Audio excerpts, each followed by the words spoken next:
So hello, what's up mga idol? Welcome ulit sa panibagong video, and for today's video ay bibili ulit tayo ng isang smartphone na entry level, at this time ang bibili natin is the Xiaomi Redmi A7 Pro. So tara, check natin.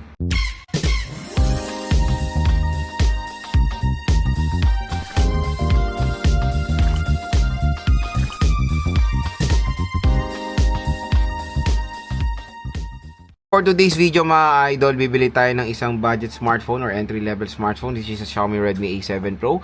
So yan ay bagong labas sa smartphone ngayon ni Xiaomi, and ayun, kumbaga when it comes sa affordability, entry-level talaga siya. And again, ang purpose ng video na to mga idol is para maengganyo yung mga consumers natin bumili sa online. Kasi yun nga, mura at bagsak presyo lang yan mga idol sa online. Kaya doon tayo bibili ng Xiaomi Redmi A7 Pro. At kung interested kayo, tap mo yung video, ayan, view product dito sa section na to. Mura at bagsak presyo nyo lang makukuha tong smartphone na to. At syempre, meron pa kayo additional discount voucher na makukuha. So, punta na tayo sa online platform. Search na natin yung Xiaomi Redmi A7 Pro na lang. Again, official store tayo ni Xiaomi bibili. So, yan, A7 Pro. So, dalawang shop to. Meron tayo ditong shop ng Mi Authorized Store and Xiaomi Official Store. So again, lahat naman yan is legitimate na shop yan mga idol. Yan, mga yan, ay, yung link yan nilalagay ko sa description box. So mura na ng A7 Pro, 5,000 pesos. So usually 5 to 6,000 pesos ang kanyang price. So ayan siya, meron tayong Sunset Orange na 4GB ang available dito sa 5,000 pesos. Tapos meron tayong, let's check yung 128. Ito, meron tayong 4GB 128, 6,000 pesos mga idol. So ito yung kukunin natin. So add to cart na natin siya. Again dyan kayo bumili sa product link natin dahil meron pa po yung discount. Malaki yung makukuha yung discount. Ayan na, add to cart na natin. So ang SRP niya ay 7,000. 1,000 ang discount natin. So lagay na natin yung discount natin. Again, mas malaki pa yung pwede nyo makuha pag dyan kayo bumili sa ating product link. Ayan. So ang presyo niya na lang is 6,100. Possible pwede nyo matumakuha ng 5 plus pag dyan kayo bumili sa ating video. So ayan siya. So wag niyo nang kunin yung yung extra protection kasi may 1 year warranty naman tong smartphone na to. And mga idol, in order na natin ang Xiaomi Redmi A7 Pro. So usually pag dito sa Zambales, around 1 week yan kasi sa ibang bansa pa yan manggagaling. Pag sa Luzon, sa Visayas and Mindanao siguro mga up to 15 days yan. Kaya yan, abangan na lang natin dumating ang Xiaomi Redmi A7 Pro. Pwede makuha natin siya ng mas maaga or within 7 days lang. So ayan mga idol, dumating na rin finally ang in-order natin na isang budget smart or entry level smartphone today, which is a Xiaomi Redmi A7 Pro. So, mabilis lang ito dumating. Nasa 1 week siya kasi ibang bansa to in order syempre. So, pag order kayo sa official store neto sa Xiaomi, sa Hong Kong pa ito magagaling kayo 1 linggo, sagaran talaga. Pero wala pa naman 1 linggo dumating na siya mga idol. Kaya kung interested kayo bumili neto, dito lang kayo bibili sa ating product link kasi mahal to sa mall or sa mga offline stores. Dito kayo bumili sa product link natin, mura at bagsak presyo na lang makukuha itong Xiaomi Redmi A7 Pro, okay? So, ayan siya, nasa box pa.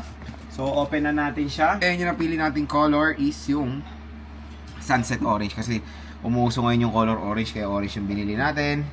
So ayan, sleek and refined design and 13 megapixel AI camera. So open na natin siya. Let's check. Oops, tanggalin natin yung plastic. Ayan siya.